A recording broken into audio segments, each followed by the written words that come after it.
In this episode, Scott and I will be talking about getting paid, because you really need to get paid to run a business. This is the Stretch Goals podcast, where each week we'll share insights and lessons learned based on our experiences as entrepreneurs. We'll challenge you to create ambitious goals as you start and grow your business. I'm your host, Scott Davis. And I'm Robert Dickerson.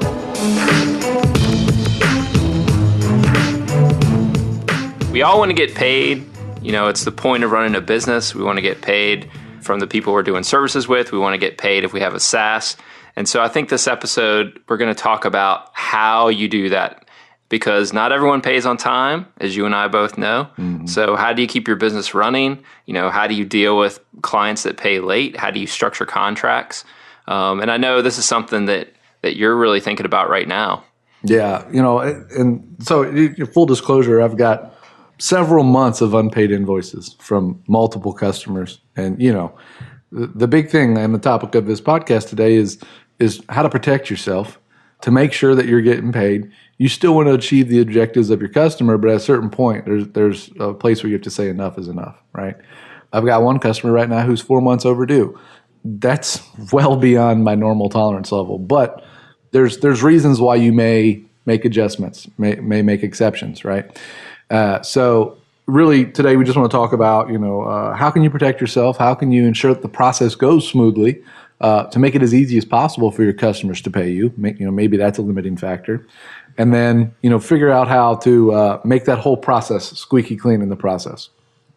So what are those exceptions? Because I know that can be hard. Yeah. As you start working with customers, you start getting more entrenched, you start really investing your time and your business's time and, you know, developing, mm-hmm. If you're doing you're doing a lot of services work, so you're developing apps and that sort of thing.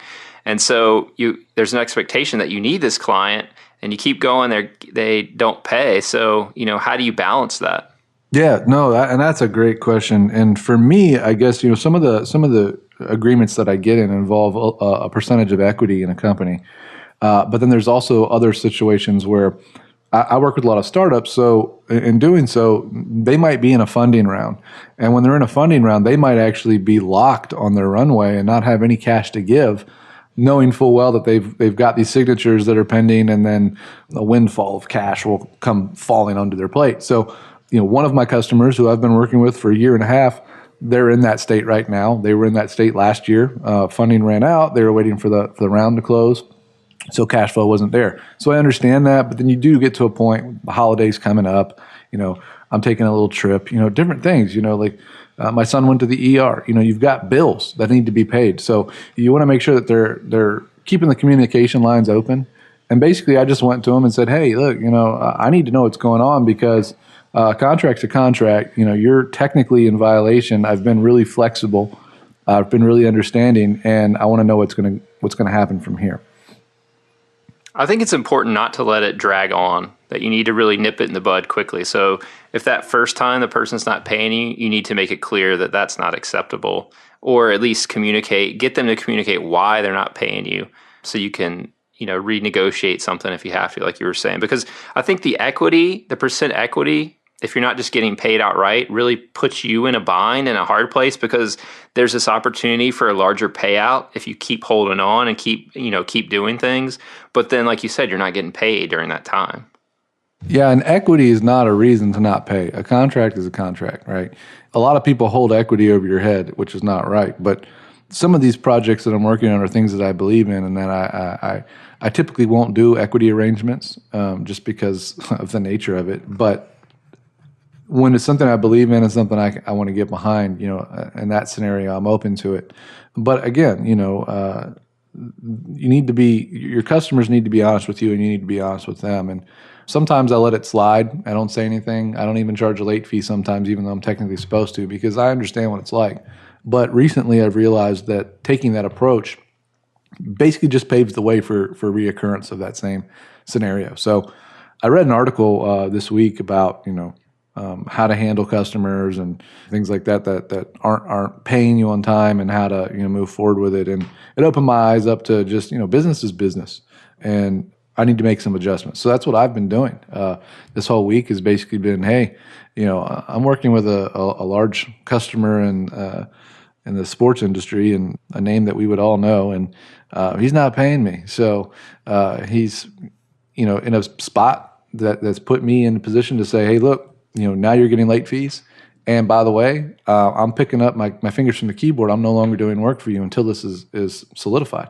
And I hate to be in that position, but it's really a result of my customer not paying, and maybe perhaps myself not making it clear that these things in the contract are going to be adhered to, or I won't adhere to my end either.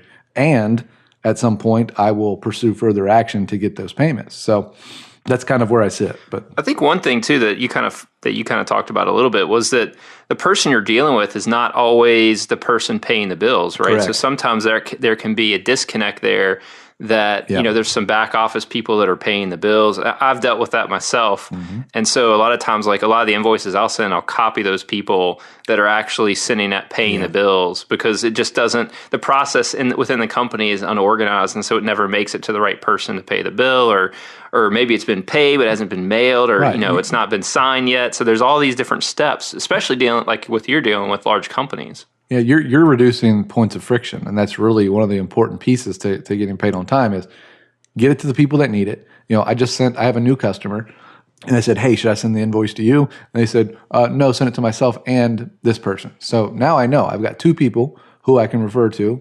They both get the invoice, and I can refer to both of them when I have questions about the process. Where's the status? You're late on payment, blah, blah, blah, blah, blah. And so, like you said, reducing those friction points will make that process easier. And I think the late fees is something I've been negotiating into contracts now. Yeah. Usually I do like a 30-day window. Sometimes if it's a customer that I'm unsure about, I'll do 2 weeks. Yeah. But it just kind of depends on the relationship that you have with the customer, I think, and how you negotiate that.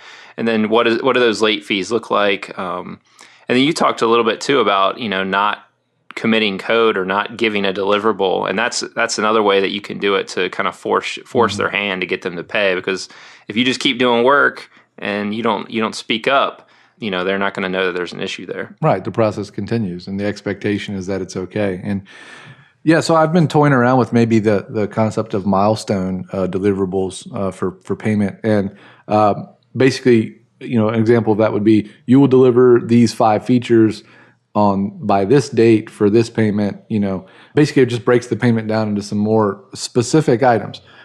If I meet those goals, I get that portion of the payment. But a lot of my customers, they want to pay you for 30 days of work, a full month. And typically you don't get paid until after you've completed that work. Some customers pay up front. They're like, here's your money, get my work done. And then they do it again the next month. So I'm toying around with different mechanisms to see what works for different customers. Every customer is going to be different. Every project's going to be different. And your cash flow expectations for each of those projects is going to be different. Maybe you've got more resources on this project, so you need to be more diligent about how that money's coming in for that project. One of the things that I've looked at is like, do I do net 15 or net 30? What works for some doesn't work for others. Larger companies, they need more time. It's just how the process goes. You've got this bureaucracy that you got to kind of flow through. So I usually do net 30, which is, I send you an invoice, you have 30 days until it's considered, overdue. And I have been also, I've always put a stipulation in for late payments just to protect myself. I usually don't exercise them, but lately, the last 2-3 months, I have. And how you negotiate that with your customer is a completely different topic, because a lot of them are hesitant to agree to it. But the reality is those are usually the ones who end up paying you late. Yeah, I mean, most of the contracts I've negotiated, they don't like to pay late fees either. They just want to, pay your bill on time. Yeah, pay your bill on time, right? And I mean, they're gonna try to float it as long as they can. Most companies will. So you have to kind of factor that in to doing the work. So you're not going to get paid for the first 60 days probably when you start. Yeah, what about the idea of escrow? Some people have said that that's a good way to go. I don't know that that's any better than anything else, but it's always an option.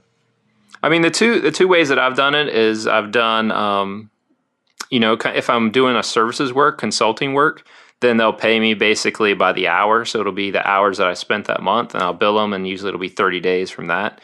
I've also done the milestone payments. I think that works really well, especially if you have a large project over a large period of time, especially if it's a fixed price contract. you don't want to wait to the end to get paid everything, right? You want to split that up into milestones.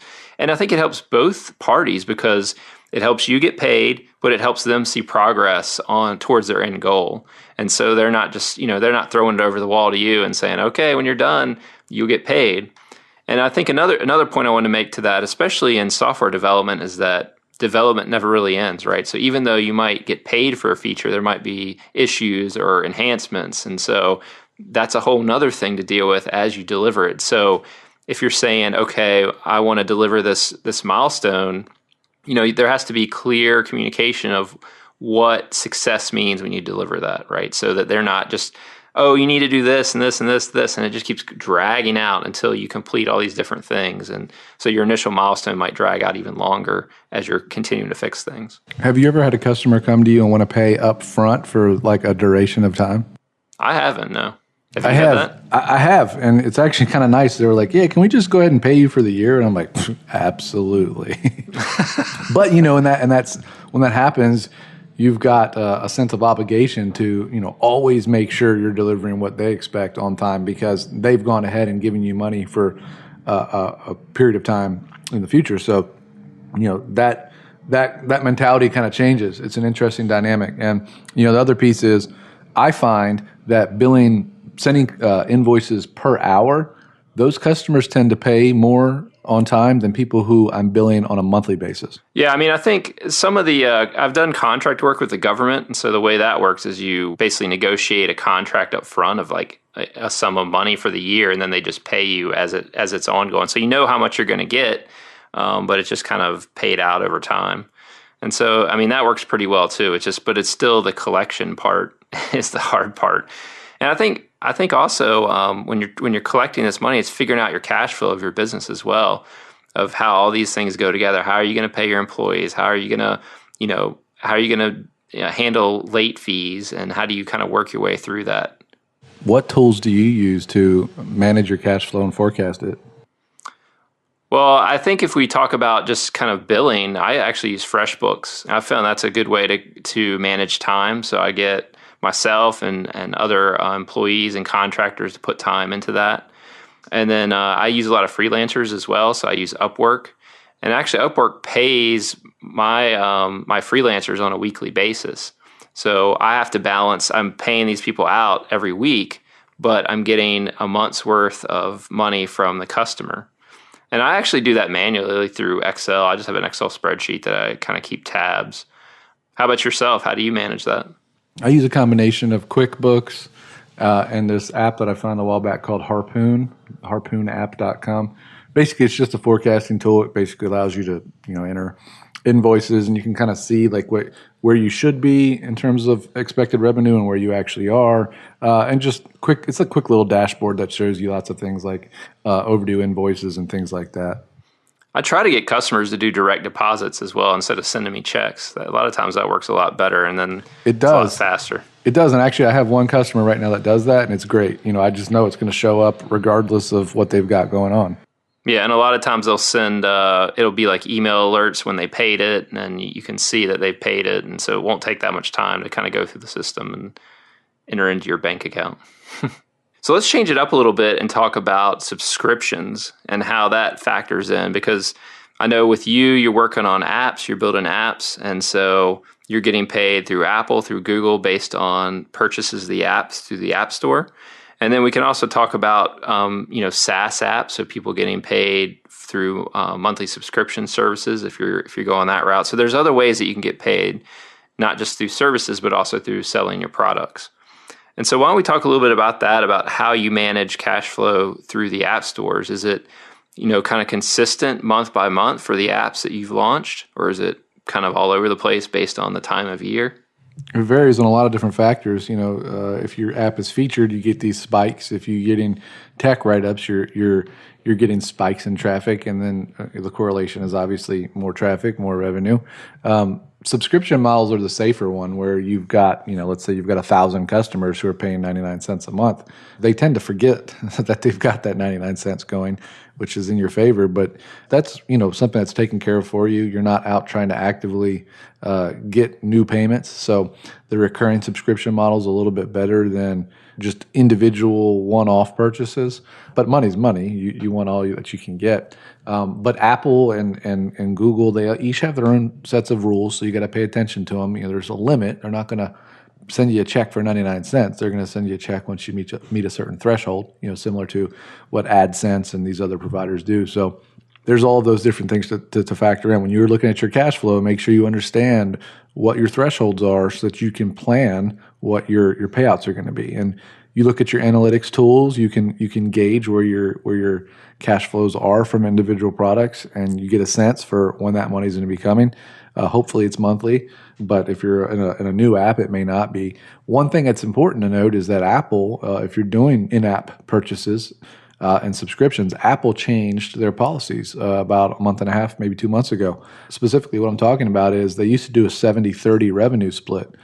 Now, if you're doing subscriptions, after the first year, that 70-30 goes down to 85-15. So Apple's only taking 15 cents on the dollar instead of 30 cents on the dollar. So if you've got a subscription model, that's a big difference. Now, you've automatically increased your expected revenue outside of the first year. So that's something cool that you can kind of plan on if you're in that model. But then you've got, other considerations to make too. Maybe you've got advertisements that help pay the bills. Maybe you've got, placed advertisements instead of just like ad banners. So I don't know, what are you doing, and what have you seen in that realm? Well, I know I did some apps a while back, and the 99 cents apps, it was kind of all over the place. I mean, I felt like after a while I was getting consistent monthly revenues from it, and so it was easier to plan. But starting out, it was difficult to figure out like how many customers were purchasing. Another thing that I'm doing right now is I have a set of courses online that generate revenue for me every month. So I created a course on Google Maps, and so that has a consistent number of people that sign up every month and purchase the course. So that's really nice as an additional revenue stream as well. Are you actively pushing that, marketing that, or is that just organic coming through naturally?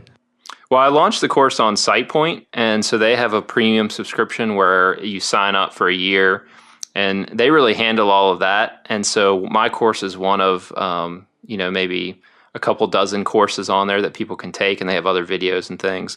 And so I get paid based on if a user watches a certain number of lessons within the course. And so there's these avenues like that as well, where like Udemy and Skillshare and others, where they already have the audience for the courses. And so once you launch your course, then you get paid some percentage based on whether the person watches it or signs up. And so that's been kind of nice to have that passive income stream as well to help boost my other products. Sure. Yeah. Money's money. Yeah.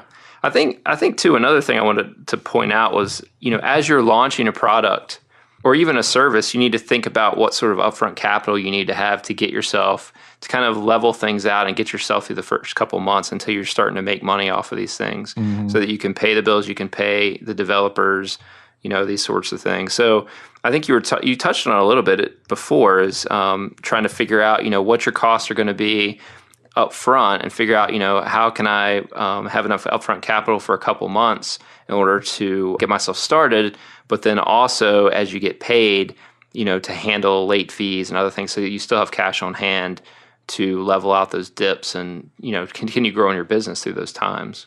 Yeah, and it's hard when you've got salaries to pay, it's hard to accurately forecast that. I mean, every single night I'm thinking about, where money's going to be moved and who's going to be paid when and from what project. So it's constantly on my mind, but that's definitely something that you should think about.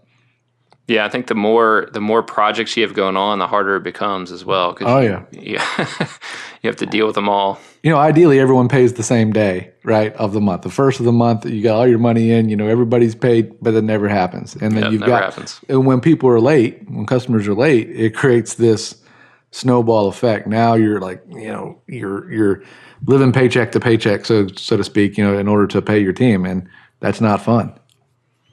Yeah, I think that's really part of life as an entrepreneur is, one thing is balancing all this out, and you have to squeak by some months and it's not always pretty about how you organize things and how you do things, but you have to get it done, right? So I think these are really good things to think about as you start growing your business, and even as you get into your business, it can be difficult from month to month.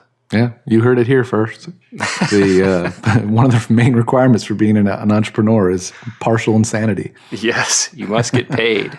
Well, I think these are the difficult things that you have to think about. It's not just building a product; it's getting the money in and worrying about that. And in a typical 9-to-5 job, you're shielded from those kind of things. You don't necessarily have to worry about that. You just get your check and you do your work and you go home, and you don't have to worry about whether or not you're going to get paid. Someone else has to worry about it. So here's a question, something to think about. Like, what if you don't have money to pay your team this month, but you've got a good relationship with them?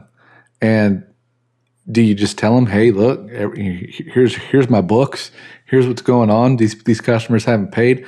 I want to keep this relationship going with you. Now you're the customer who's not paying your team. So, what do you do?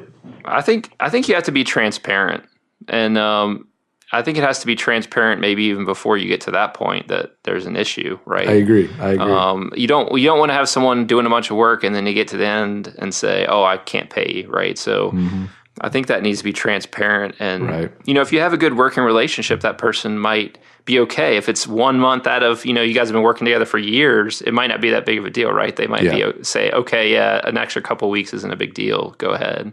But I think trying to hide is the wrong move.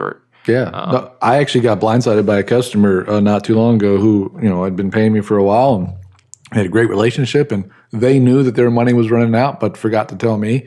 And the day my invoice was supposed to be paid, they were like, "Oh yeah, we're out of money. We can't pay you." I'm like, "Okay, and when did you know about this?" "Oh, well, we've known them for a while." "Okay, well, next time you better let me know." It's just not cool. So along the same lines, if I'm ever in that situation, I'm going to do the same thing for my team. I'm going to say, "Hey, here's the reality. You know what? And if you need to step away, I understand.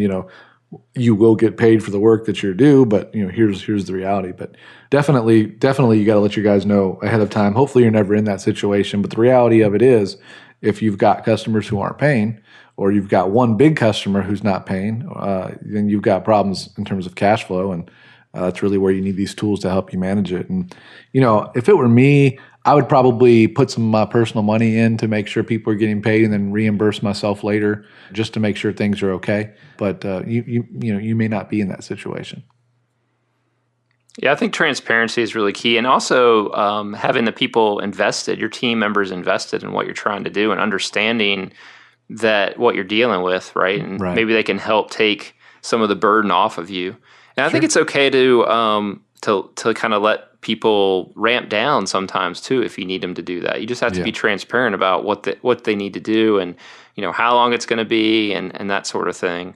If you're honest, man, people understand. If they feel like they're being lied to, they're gonna jump ship. And for me, like, I've got all these tools. I send a report to my team every month. Here's how the company's doing. Like, every project, they know. Like, which can be good and bad. They could be like, "Hey, I'm only getting paid X," But the point is, here's how the company's doing.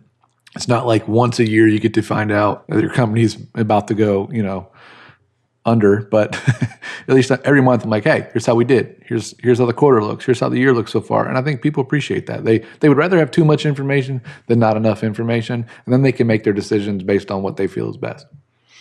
I agree. I mean, I guess the one comment I would make is that there's a lot of ups and downs in that. One week you could be not getting any money or any contracts, and the next week you're fine, right? So you have a lot of money. Yeah. So I think it's important to be transparent, but maybe not every day you're letting people know those highs and lows, because there can be a lot of swing. So you need to kind of level that out for them and make sure that it's a transparent, but the picture is also clear of like what you're trying to do and how you're trying to position yourself and your team, so people don't freak out, right? Yeah, no, absolutely. And you've got to set those expectations and everything. And I know this is the topic that we want to talk about on this podcast. Balancing highs and lows. So we'll get into that a little bit more at that time. But I think you're right. I mean, you've got to set those expectations, and you don't want to give too much bad news repeatedly, but at the same time, you want to be transparent. And it goes back to the point of today's episode is we got to be open and communicative about expectations for payment from our customers, to all of them. You got to treat them all the same way. It's a business. They need to understand that and just be open. Like, you need to pay me on time, or here's what happens. And hopefully you don't get to a point where you need to go to collections, but that's always an option. There's services out there, by the way, online that you can go to that allow you to go out and make a claim. They go after them and they take a cut, and that's their model. I'd rather pay someone 20% of my revenue for the month than get none of it. So it's always an option. Hopefully you never get to that point. Yeah, I think for customers too, it's awesome if you can find good paying customers that pay on time, right? So you want to value those customers and treat them well, because some customers don't, and so you want to make sure you're building up your client base that has strong customers that are paying and that sort of thing. There's also something to be said for the old school way of doing things, which is let your customer know that you appreciate it. Like, thank you for paying on time. We really appreciate it. Those types of things go a long way, especially if you're dealing with smaller customers instead of big ones. That type of thing, like I said, it goes a long way. Yeah, the personal relationships, right? That's what you need to have. And like you said before, don't be afraid to stand up and say you need to get paid and be firm up front, because I think if you do that, you establish that trend going forward throughout your relationship. Absolutely. So get paid, right? We all need to get paid. Show me the money. So we can pay the bills. All right. See you next week. Peace. Thanks for listening to this episode of the Stretch Goals Podcast. You can access the show notes for this episode and listen to other episodes by heading over to stretchgoals.fm.